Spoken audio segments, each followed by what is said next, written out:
Greetings, ladies and gentlemen, and welcome to this latest edition of Tales from Outer Space. And as always, I hope that you enjoy The Demons, written by Heavy Artillery BTR. They came from another universe. Back before the invasion, the galaxy was, for the most part, peaceful. Sure, there may have been one or two wars of conquest, and maybe a planetary genocide here and there. But, by and large, almost everyone respected each other and kept to themselves. Of course, that changed when they came. No one is sure what exactly caused the bridge between universes to form. The last surviving ancients blame it on the younger species' efforts to develop the most advanced form of faster-than-light technology known, which ripped holes open into the pocket universe shadowing our own. The younger species deny this claim and insist that the ancients' use of this technology themselves caused the rupture. However, this blame game was of little consequence to what came out of the rift. They were energy beings. At least, that's what it seemed like as the rest of the galaxy.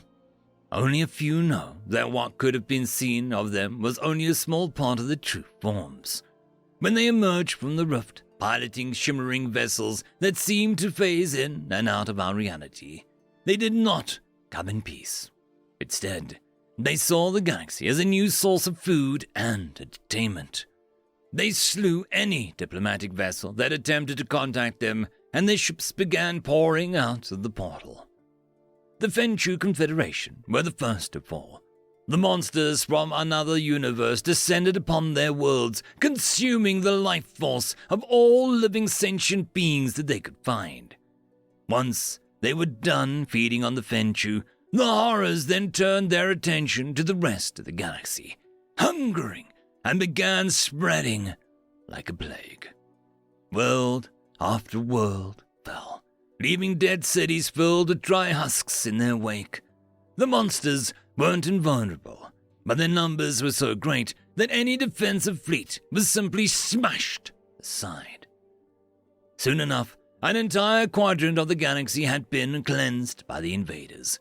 Refugees of now endangered species flooded into untouched space, seeking safety from the demons. Then, a new hope appeared.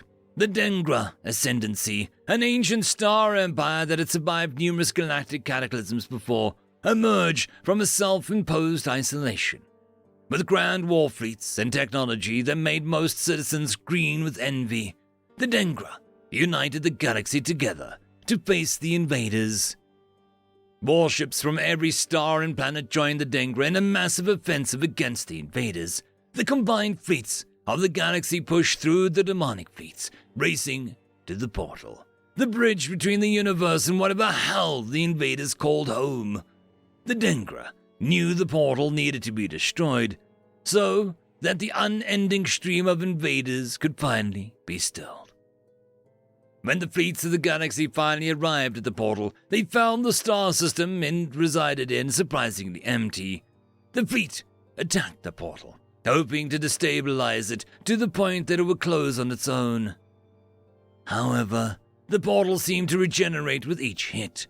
No matter how many times the fleet fired missiles, plasma, or kinetic slugs at the abomination in space-time, the portal remained as unharmed as it had been when the fleet first entered the system. When the attack was halted in order to try a different approach to destroying the portal, the invaders struck. Arriving at the edge of the system in every direction, the invaders' fleet, millions strong, converged on the combined fleet. The following battle was disastrous for the defenders of the galaxy. The demons had trapped them all in system, destroying every vessel and sucking the life out of any survivors they found. In one battle, the galaxy became defenseless. The feasting of the demons accelerated as every star nation put production of their shipyards into high gear. The Dengra, as the horde of demons were sweeping into their borders, sent out one final transmission, gifting the surviving species of the galaxy with details of the most advanced technologies they knew, in the hopes that they may be able to succeed with the Dengra had failed. That was half a century ago. Now the last remaining bastion of the galactic civilization was the Republic of Sol, led by the humans of Earth. Humans had been the furthest away from the portal, and now they stood as the last civilization not consumed by the demons. In the face of extinction, the humans had fully militarized, along with the refugees of the countless other fallen civilizations throughout the galaxy. Humanity had spent the time it had well, its fleet numbered in the millions, ranging from small nippy corvettes to hulking dreadnoughts, all equipped with the most advanced technologies, their scientists and crewed by battle-hardened veterans and fresh recruits ready to lay down their lives to save the human race. The battle that would decide the fate of humanity and the galactic civilization as a whole occurred in the Tau Ceti system, a mere 10 light-years away from Earth.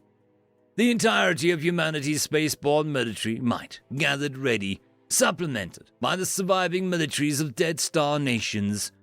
When the demons entered the star system, they were met with a wall of nuclear fire.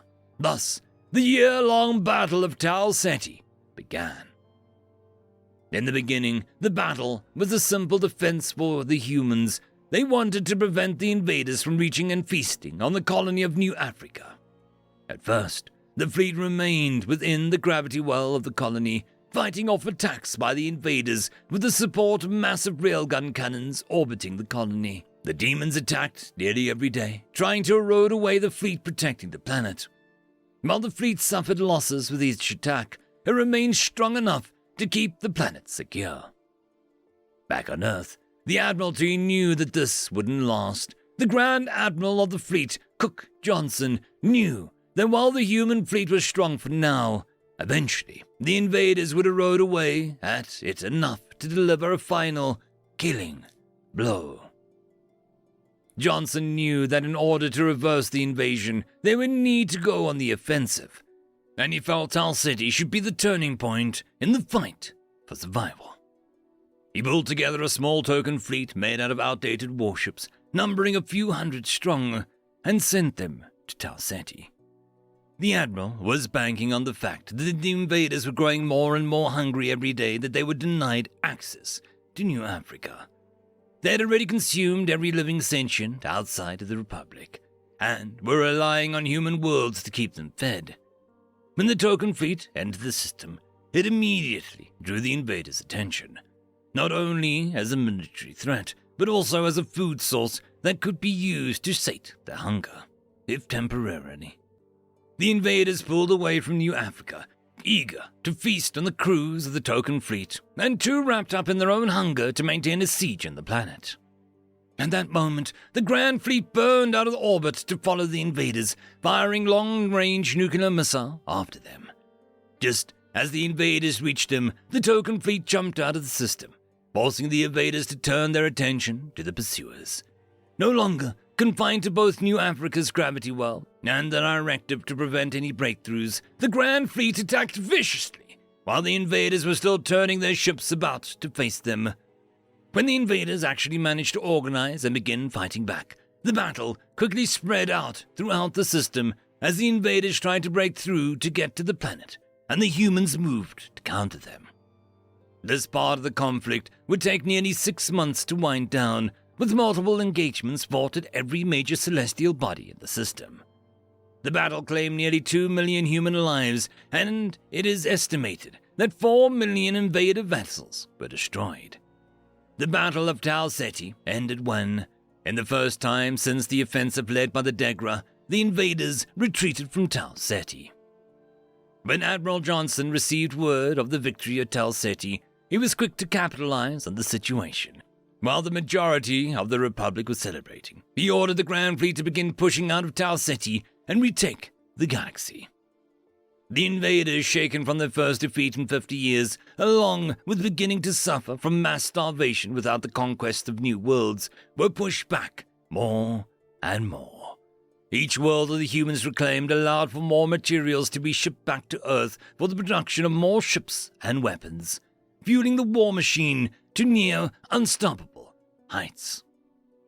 Even in the weakened state, the invaders were still a considerable threat and fought well. Progress was slow, and the Grand Fleet suffered some setbacks. Just bit by bit, system by system, humanity pushed the invaders all the way back across the galaxy to their portal, which by then seemed to have exhausted its supply of reinforcements from the invaders. The last battle of the war was fought right in front of the portal, with the last fleet of invaders being crushed like the Dengra-led fleet had been. Once the invaders had been defeated, all that was left was the portal, still seemingly impervious to any assault. The Grand Fleet simply sat, guarding the entrance and testing different weapons in the hope of finding one capable of effectively damaging the portal.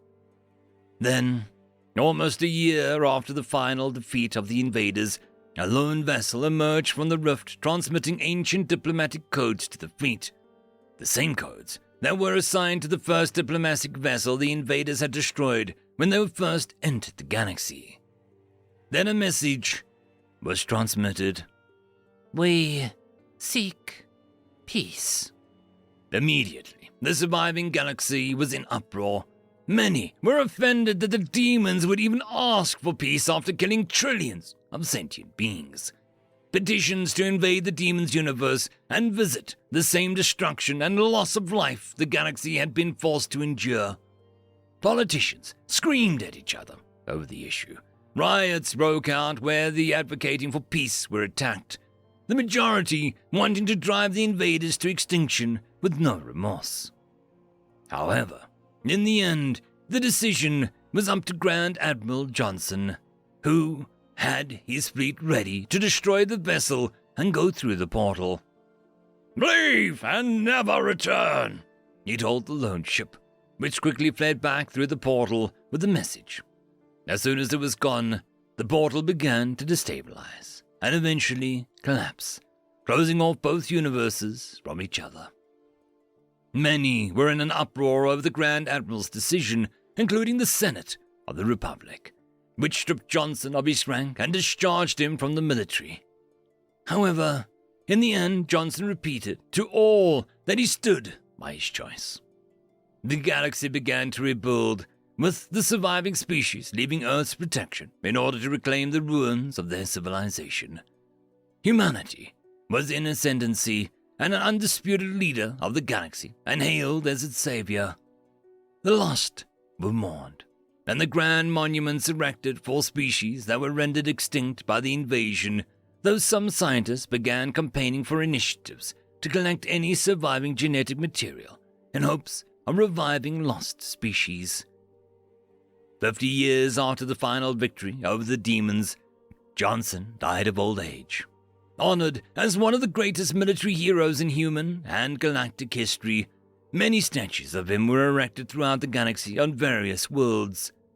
In his memoirs, the former Grand Admiral revealed his reasoning for allowing the demons to leave in peace. "On that bridge, with the decision in my hands, I could have easily ordered that one last ship be destroyed and then pour through the portal with my fleet as they did to us all those years ago. Part of me, the part that wanted to make them hurt like we did, to watch as their friends and loved ones were killed, just like they did to us, wanted to. But I realized that we, as a civilization, as a galaxy, we're standing at the edge of an abyss. If we went through that portal, we would become what we were fighting. We would lose any pretense of justice or morality.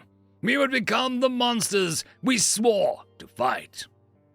So, I thought that would be the best way to step away." End of story.